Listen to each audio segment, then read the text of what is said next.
Everyone, in this video, we will show you how to get a Lidl Plus card. First, open the App Store on your iPhone or the Google Play Store on your Android device. Now search for Lidl Plus and download the app. Once the app is installed, open it on your phone. Then tap on Sign Up or Create Account. Here, enter your email address, create a password, and fill in any other required information. Next, follow the on-screen instructions to complete your registration. You may be asked to verify your email address or mobile number before continuing. After that, sign into your Lidl Plus account. Now the app will automatically create your digital Lidl Plus card. Here, tap on the card section in the app to view your Lidl Plus card and QR code.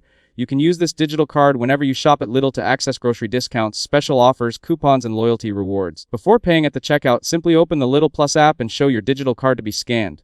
Then complete your purchase as usual. After each eligible purchase, your rewards, coupons, and savings will be linked to your Lidl Plus account automatically. You can also browse available offers, activate coupons, view digital receipts, and track your savings directly from the app. If this video helped you out, don't forget to leave a like and subscribe to the channel. Thanks for watching, and I'll see you in the next one.